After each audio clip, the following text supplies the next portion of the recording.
Seria Divaldo Franco um médium exemplar? Quais exemplos interessam?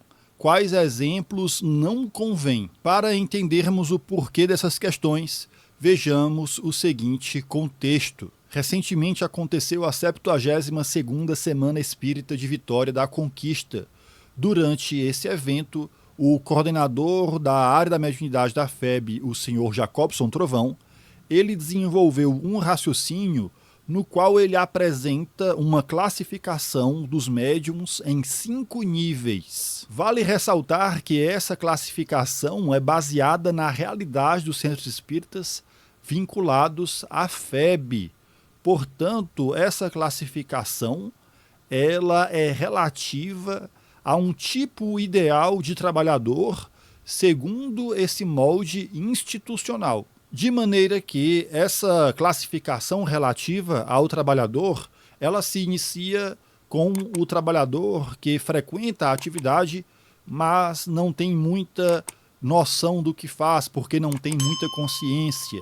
Num segundo nível, o trabalhador já tem consciência do que faz. No nível seguinte, o indivíduo já pratica a caridade moral. Enfim, é apresentada essa classificação na qual os níveis vão subindo de acordo com uma maior tomada de consciência do médium. Seguindo essa linha de raciocínio, o que nos chama a atenção é o que é apresentado como sendo o ápice dessa classificação. Porque nesse estágio se coloca Chico Xavier, Ivone do Amaral Pereira e Divaldo Franco. Esses seriam exemplos de médiums que desenvolveram uma superconsciência através do que se chama mediunidade sublimada. Eles teriam, portanto, atingido a condição de apóstolos da mediunidade. Vejamos então o que disse o senhor Jacobson Trovão ao ressaltar a figura de Divaldo Franco. Eu vou apenas fazer a leitura do trecho transcrito. Quem quiser ver a fala, o link vai estar aqui na descrição do vídeo. Abre aspas para o senhor Jacobson Trovão. Ele disse: "Nós que somos contemporâneos dele, temos que aproveitar muito as lições da vida de Divaldo, porque as gerações do futuro não vão compreender a vida daquele homem para a humanidade. E nós que estamos vendo, convivendo, temos a responsabilidade de replicar aquele esforço, aquela dedicação que era o que ele fez e o que ele desejava, que todos levassem a mensagem do Evangelho na vida." Nesse instante, o senhor Jacobson ele se emociona, ele realmente fica com os olhos cheios d'água. Ele faz uma pausa, ele ouve aplausos e em seguida continua. A mensagem do Evangelho na vida para a transformação da humanidade. E aí ele prossegue. Apostolizar-se na mediunidade, que é o grande compromisso. Ninguém veio à mediunidade para ser correio, nós viemos para ser mensageiros. E assim precisamos pensar, porque o médium tem agora o grande desafio que é viver o futuro da humanidade. Vejamos como o discurso projeta uma imagem que não dá espaço para que se compreenda o indivíduo como sendo uma pessoa qualquer, ou seja, alguém que possui virtudes e vícios, portanto, alguém que também possui as suas imperfeições, de maneira que a imagem que se busca construir visa um caráter de totalidade, no qual não há margem para considerar eventuais equívocos na trajetória do indivíduo. Essa fala do senhor Jacobson Trovão é um exemplo de algo que vem se intensificando desde a morte de Divaldo, mas que já vinha acontecendo enquanto Divaldo estava vivo. Desde há muito tempo que a sua imagem vem sofrendo um processo de mitificação.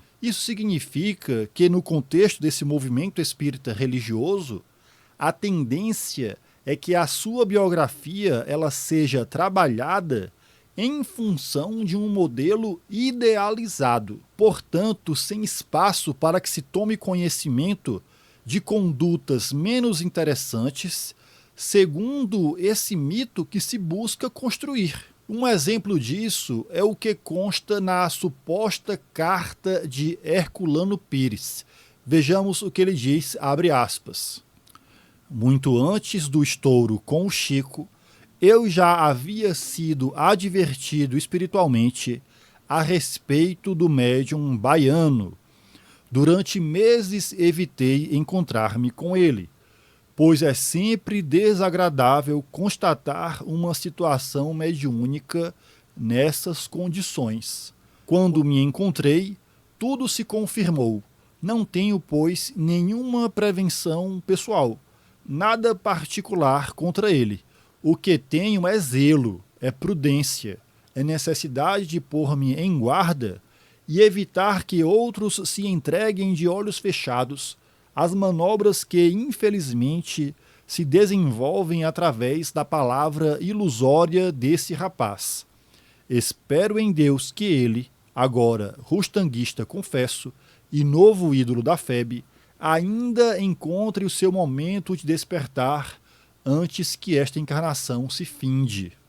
E o próximo trecho diz o seguinte: do pouco que lhe revelei acima, você deve notar que nada sobrou do médium que se possa aproveitar.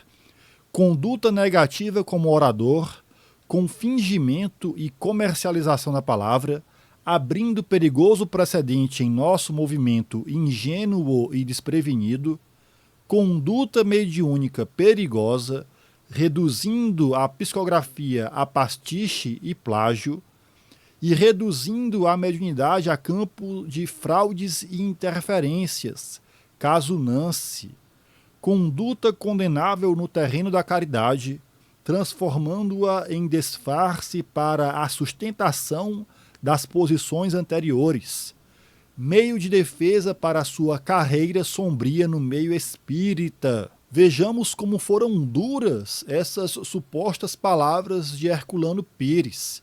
Em relação ao que nós lemos, cabe algumas questões. O teor dessa carta é verdadeiro? Em que contexto isso aconteceu?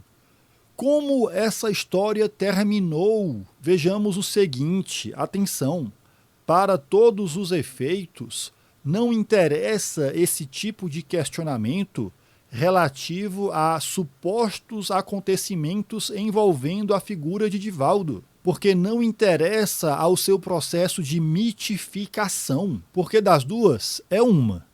Divaldo tinha imperfeições, e elas eventualmente foram causa de condutas equivocadas, como acontece com todo mundo, ou Divaldo não tinha imperfeições e foi sempre exemplar em tudo. Eu tenho a impressão, vejamos, de que se tratava de um ser humano com as suas virtudes e com os seus vícios, portanto, também sujeito a erros. Erros que não estão apenas em um passado do qual talvez não venhamos nem a tomar conhecimento, a depender dos biógrafos oficiais.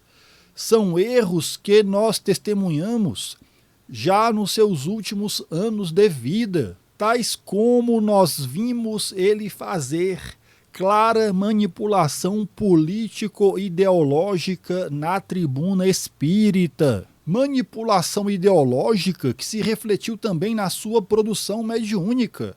Como vamos nos esquecer das teorias conspiratórias presentes na obra Rumo ao Mundo de Regeneração? Manipulação ideológica essa que atingiu o ápice quando Divaldo Franco fez elogios a Jair Bolsonaro. Fez elogios a Jair Bolsonaro nas vésperas da eleição presidencial. O fanatismo político de Divaldo foi tão evidente que muitas pessoas passaram a questionar a sua mediunidade. Afinal de contas, onde estava nisso tudo a sua mentora, Joana Angélica? Um ponto importante aqui é o seguinte: esse fanatismo político veio na esteira de um fanatismo religioso, no qual já colocava Divaldo como sendo uma autoridade inquestionável. E de uma coisa para outra, o passo foi pequeno, como acontece inclusive em outras religiões. E aqui eu falo religião no pior sentido da palavra. Diga-se de passagem, esse processo de mitificação a partir do endeusamento da figura do médium é algo que vai completamente na contramão do que nos ensina Allan Kardec. Com Allan Kardec nós aprendemos que não existe médium perfeito. Não existe médium perfeito. O melhor é aquele que, simpatizando apenas com os bons espíritos, tem sido o menos enganado. O melhor é aquele que tem sido menos enganado, muito embora simpatizando com os bons espíritos. Vejamos, se é muito enganado ou se é pouco enganado, isso se dá no contexto do estudo das suas comunicações. E se tem uma coisa que médium idolatrado não permite, é que as suas comunicações sejam estudadas, sejam questionadas, sejam submetidas a controle. E para blindar o médium da proposta kardeciana, nada melhor do que uma gigantesca obra social. Afinal de contas, é o que vivem nos repetindo os seguidores desse tipo de médium. Porque eles nos dizem assim: quem é você para questionar fulano? No dia que você fizer 1% do que ele fez, talvez nesse dia você possa questioná-lo. Vejamos como o fanatismo se retroalimenta. E um dos fatores para isso é a completa ausência de familiaridade com o que Allan Kardec nos propôs. Endeusamento à parte, voltemos para as questões que eu propus na abertura do vídeo. Divaldo é exemplo? Divaldo é exemplo de quê? Se considerarmos que se tratava de um ser humano imperfeito, então nós precisamos ponderar acerca desse discurso que visa a sua mitificação, beleza? Era isso que nós tínhamos para colocar a partir dessa fala do Sr. Jacobson Trovão. Se inscreva no canal, curta esse vídeo, compartilhe esse vídeo com outras pessoas e não se esqueça de conferir os links aqui na descrição, beleza? Até uma próxima, valeu!